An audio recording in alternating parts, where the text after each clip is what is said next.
Sir, that's not her door. I know. It's yours.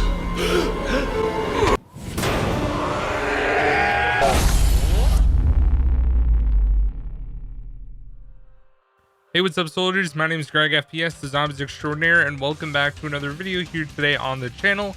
Today, guys, we're going to be going through the top 10 best weapons in Call of Duty Zombies history from World at War through Black Ops 4. This is going to be a Treyarch only list, and we're going to be excluding wonder weapons. These are only weapons that you can get from the box or buy them off the wall, etc., etc. Now, this list is completely voted by you guys in the comment section from last week's top 10 and also on Twitter. So I literally tallied up every single vote. It took me over an hour to do, and I got the list that you guys said. And overall, I'm pretty happy with the list. We actually got a gun from each iteration of Zombies from World at War through Black Ops 4, and I think it's pretty good. So anyways, guys, what I want you guys to do is comment down below the absolute worst weapon in Zombies history, and we will be doing that countdown and top 10 next week.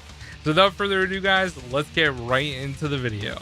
Coming in at the number 10 spot is going to be the Black Ops 1 LMG, and that is the RPK. Now, when you pack a punch it, it becomes the R115 Resonator, which is a really cool name. And overall, this is, in my opinion, one of the best LMGs that we have ever had in Call of Duty Zombies. When you combine it with Speed Cola, it's going to allow you to reload fairly quickly, and it's a lot better than the other LMG in Black Ops 1, which is the HK21. Now, it doesn't have the same amount of damage as that weapon, but it has a faster rate of fire, and having 100 rounds per magazine is actually pretty ridiculous. You have a ton in reserve as well. So this weapon is great for high rounds or on the lower rounds to actually use this weapon on Pack-a-Punch.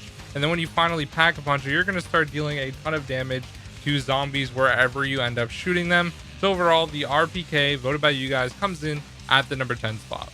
Coming in at the number 9 spot is going to be the best assault rifle in Treyarch Zombies history, or at least one of the best, and that is the Scar H. Now, unfortunately, it only appeared on Origins and Black Ops 2, which is super disappointing. I say that every time I talk about this weapon because it seriously is god tier. And when you pack a bunch of it, becomes the Agarthan Reaper. Now, it only has 30 rounds in a magazine and then 40 when you pack a punch it, but this thing can literally shred through Panzers, as we know are the biggest problem on Origins. So it's definitely a great weapon when you actually get it from the box. I feel like this weapon is definitely very rare, and it kind of makes sense that it's super rare considering how good it is. So overall, this weapon, voted by you guys, comes in at the number 9 spot. I was actually kind of disappointed at how many votes it got, but I think it should have gotten a lot more. So anyways, let's go on to the number 8 spot. Coming in at the number 8 spot is going to be the fully auto shotgun from Black Ops 3 Zombies, and that is the Haymaker 12. Now, when you pack a punch it, it becomes the Shoe Shining 100, and it's going to give you a one-shot kill all the way up to round 34 if you have double tap, which is pretty insane to think about. Now, this is by far one of the best guns, especially on Horizon Drac, using it in the boss fight against all the Panzers, or just Panzers when they start spawning in on round 12. It's definitely going to be a very effective weapon. Some people like to use the KRM instead, but I have always enjoyed using the Haymaker. Definitely one of the best shotguns we've ever had in Zombies, and it comes in here at the number 8 spot. Coming in at the number 7 spot is another very effective weapon from Black Ops 3, and that is the Draken sniper rifle that is semi-auto. Now, this thing is just by far one of the best weapons if you're trying to get a lot of headshots or you're going to be camping in a specific area. Now, this weapon, along with some other weapons, are very good if you're going to be camping on the catwalk like I'm doing on Derice or the Giant. Now, overall, this weapon is just so good, especially when you have like a reflex sight on it instead of a scope. It's going to be easy to ADS and also see where you're shooting, and you won't have to worry about the surroundings if you're using a red dot sight or something like that, because you can actually see. But overall, I would say that this weapon is very good, and it comes in at the number 7 spot. Not really surprised by this at all, because seriously, this is one of the absolute best guns in Black Ops 3, especially, like I said, if you're camping. Coming in at the number 6 spot is going to be the best submachine gun in Call of Duty Zombies history, and it's actually the only submachine gun on this list, and that is the PPSH-41 from World at War. Now, a lot of people that voted for this weapon said the World at War version, and I 100% agree. This thing has so much ammo. You have 71 per magazine before it's pack-a-punched, and then you have 115 when you actually pack-a-punch it. This thing is just absolutely destructive and one of the best guns to use. Even the pack-a-punch name called the Reaper is exactly what this does, and unfortunately they named it to the Grim Reaper in Black Ops 3, which is still kind of a cool name, but definitely not as good as the World at War version. I would say the World at War version is by far the best out of the other iteration we had on Gorod. Everyone was so happy that this weapon came back, and for good reason, because it seriously is, like I said, the best submachine gun we've ever had in Zombies. Also, since it has so much ammo, it's going to get you a ridiculous amount of points as well, and it's also the best point weapon we've ever had in Zombies, so that one comes in here at the number 6 spot. I kind of expected it to be a little bit higher, but you guys voted for it, and that's where it stands. Coming in at the number 5 spot is going to be an amazing assault rifle from Black Ops 1 Zombies, and that is going to be the Commando. Now, this assault rifle is one of my favorites, and it's so good because it has really good headshot damage. When you pack-a-punch it, it becomes the Predator, which is just an awesome name overall. And as you guys know, the reload animation for this weapon is just so good. But overall, this weapon is so good in Black Ops 1. This, and along with the Galil and a few other guns, are really what everyone wants. And the good thing about Black Ops 1 is the box weapons are so diluted. There's so many terrible weapons like the China Lake, the Law, things like that just are not good at all in general. Even the ballistic knife on later rounds, unless you have to revive terrible teammates. And overall, this weapon is one of the most highly sought after weapons that you can get from the box, and it comes in here at the number 5 spot.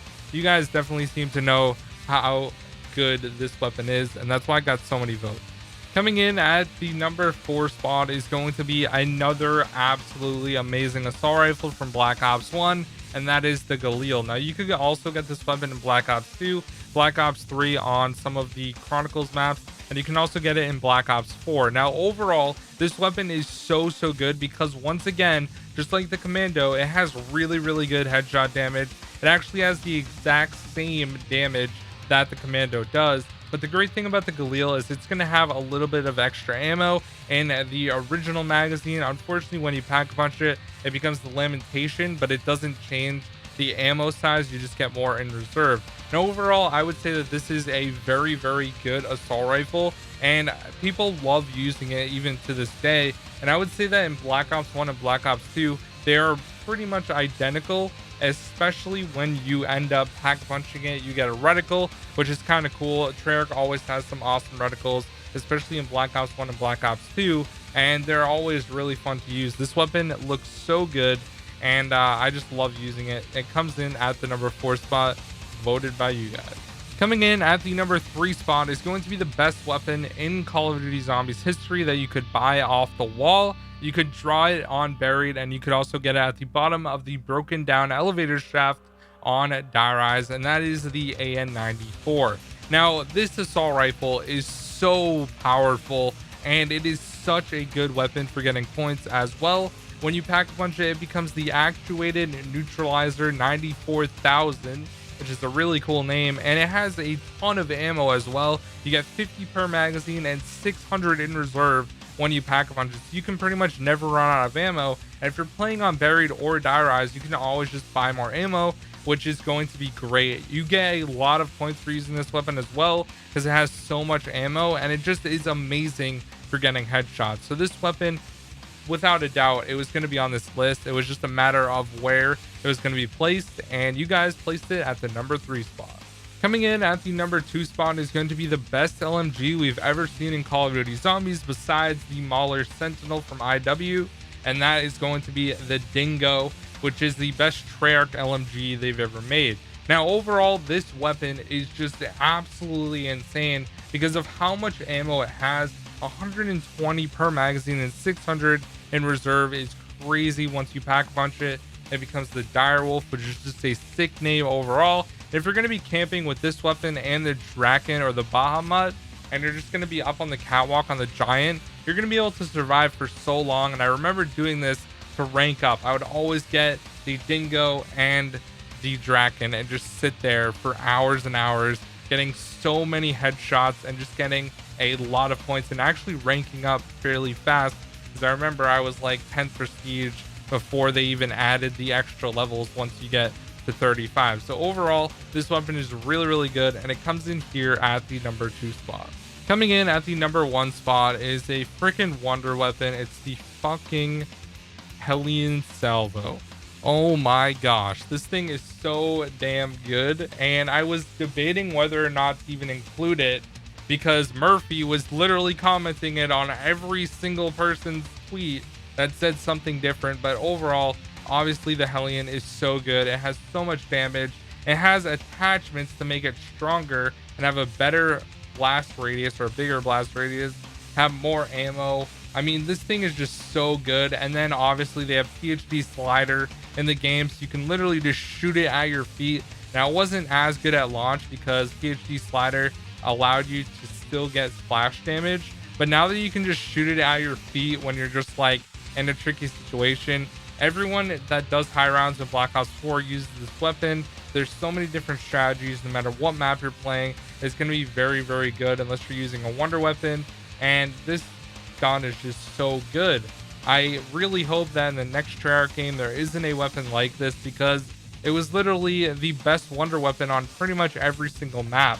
Like, it was better than Circuit's Kiss on 9, which is really disappointing. Like, the wonder weapon should always be better than every single box weapon, and that just was not the case in Black Ops 4 because of the freaking Hellion. So anyways, guys, that is going to be the top 10 best weapons in Call of Duty Zombies history. Hope you guys did enjoy the video. If you did, please drop a like. Remember to comment the worst weapon in Call of Duty Zombies history down below in the comment section, and I'll see you guys in the next video. Peace out.